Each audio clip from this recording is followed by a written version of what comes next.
নমস্কার বন্ধুরা, ধর্মবচন বাংলা চ্যানেলে আপনাদের সবাইকে স্বাগত জানিয়ে আর একটা নতুন ইম্পর্টেন্ট ভিডিও নিয়ে চলে এসেছি। আজকের ভিডিওটা হতে চলেছে গুরু পূর্ণিমাকে নিয়ে। আগামীকাল 10ই জুলাই বৃহস্পতিবার হচ্ছে গুরু পূর্ণিমা। তো বন্ধুরা, গুরু পূর্ণিমা কী, গুরু পূর্ণিমার দিন আপনারা কী কী করবেন আর কী কী করবেন না, সেই সব ভিডিও নিয়ে তথ্য নিয়ে আজকে এই ভিডিওটা। আচ্ছা, বলে দিচ্ছি কবে গুরু পূর্ণিমা। আগামীকাল 10ই জুলাই বৃহস্পতিবার গুরু পূর্ণিমা। তিথি অনুযায়ী ভোর 1টা 36 থেকে গুরু পূর্ণিমা শুরু হচ্ছে এবং 11ই জুলাই ভোর 2:06 শেষ হচ্ছে। তাহলে বন্ধুরা বুঝতেই পারলেন যে কালকে টাইম থেকে গুরু পূর্ণিমা শুরু হচ্ছে। বন্ধুরা, আপনারা কি জানেন এই গুরু পূর্ণিমা বা ব্যাস পূর্ণিমা কী? এই গুরু পূর্ণিমার মাহাত্ম্যই বা কী? চলুন জেনে নেওয়া যাক। পূর্ণিমার দিনটি হলো প্রতি মাসের সেই দিন বা তিথি যখন পূর্ণ চাঁদ দেখা যায়। ব্রহ্মসূত্র, মহাভারত, শ্রীমদ্ ভগবদ্গীতা এবং 18টি পুরাণের রচয়িতা কৃষ্ণদ্বৈপায়ন বেদব্যাস আষাঢ় মাসের শুক্লপক্ষে পূর্ণিমা তিথিতে জন্মগ্রহণ করেছিলেন। সেই জন্যই আষাঢ় মাসের পূর্ণিমা তিথিকেই স্মরণ করে সারা বছর পালিত হয় গুরু পূর্ণিমা বা ব্যাস পূর্ণিমা। মহর্ষি বেদব্যাস ছিলেন আদিগুরু তথা জগৎগুরু। গুরুর কৃপাদৃষ্টি ছাড়া জীবনে কখনো পথ চলা যায় না। গুরুর আশীর্বাদে জীবনে হয় শ্রীবৃদ্ধি। গুরুর কৃপাতে ধুয়ে যায় সমস্ত পাপ।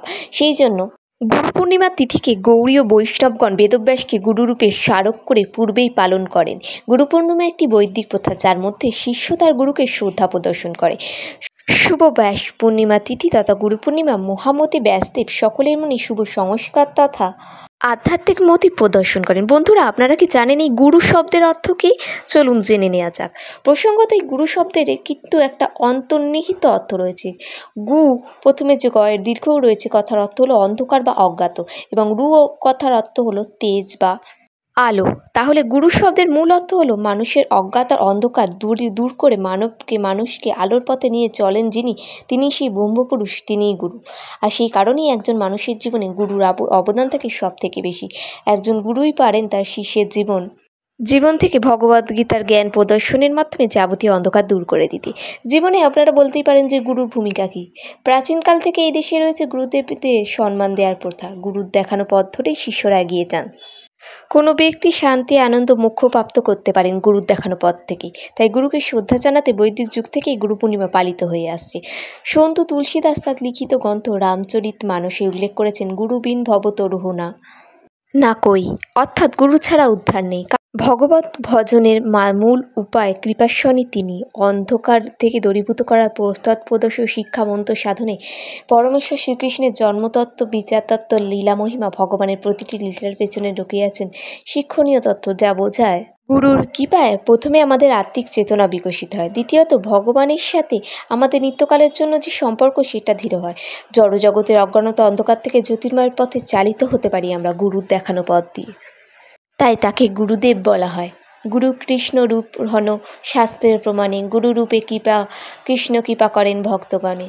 শ্রী গুরুদেব সাক্ষাৎ ভগবানের কৃপার প্রতিমূর্তি। তিনি পার্থিব পিতা, তার কাছে শিষ্যের ঋণ কখনো পরিশোধ করা যায় না। দীক্ষাগুরু, শিক্ষাগুরু উভয়ের গুরুত্ব শিষ্যের জীবনে অসীম। বলা হয় শ্রী গুরুদেবের সেবা সমস্ত সেবার থেকে শ্রেষ্ঠ, কারণ সব দেবময় গৌর। গুরুদেব সর্বদেবের স্বরূপ, তিনি ভগবানের কৃপার প্রকাশ। বন্ধুরা, আমরা একটা কথাই সবসময় বলি, সেটা কি বলুন তো? গুরু ব্রহ্মা গুরু বিষ্ণু গুরুদেব মহেশ্বর গুরুদেব পরম ব্রহ্ম তস্मै শ্রী গুরুবে নমঃ। জীবনে গুরুই হলেন ব্রহ্মা বিষ্ণু মহেশ্বর সম, কারণ তিনি আমাদের সৃষ্টি স্মৃতি লয়ের জ্ঞান বা পরম ব্রহ্মজ্ঞান প্রদান করেন। সেই গুরুর উদ্দেশ্যে আমরা সশ্রদ্ধ প্রণত নিবেদন করি।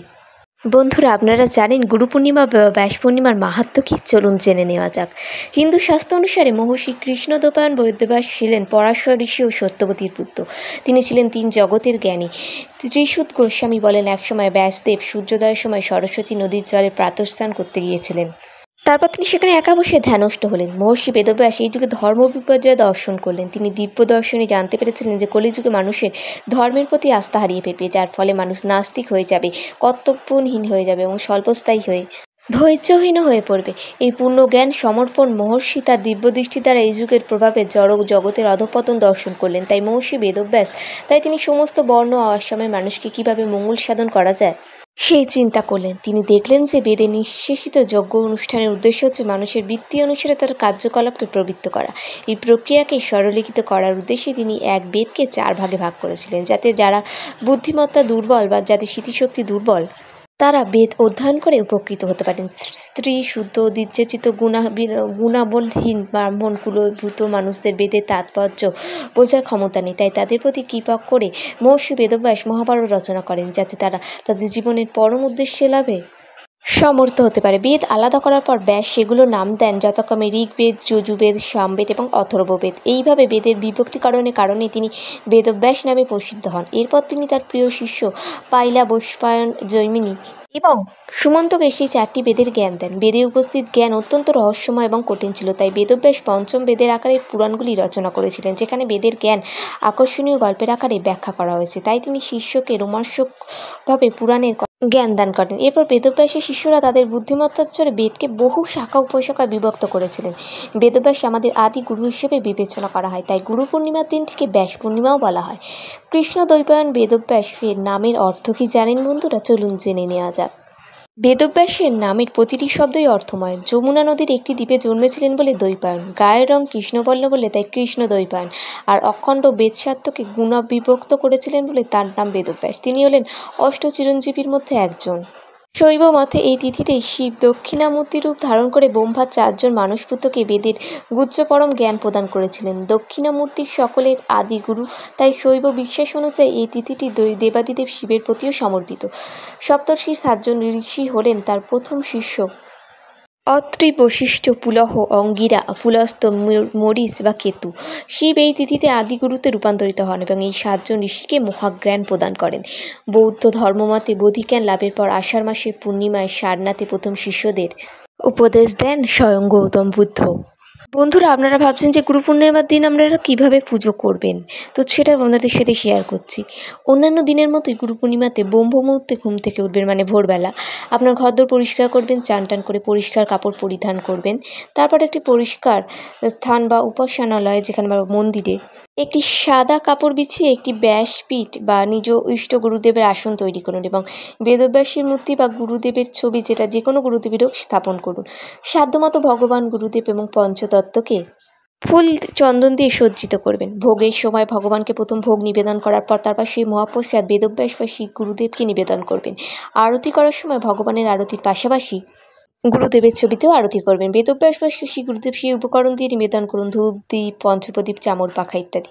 কমপক্ষে 16টা মালা হরে কৃষ্ণ মহামন্ত্র জপ করবেন। শেষে ভগবানের চরণে, তারপর গুরুদেবের চরণে নমস্কার করবেন।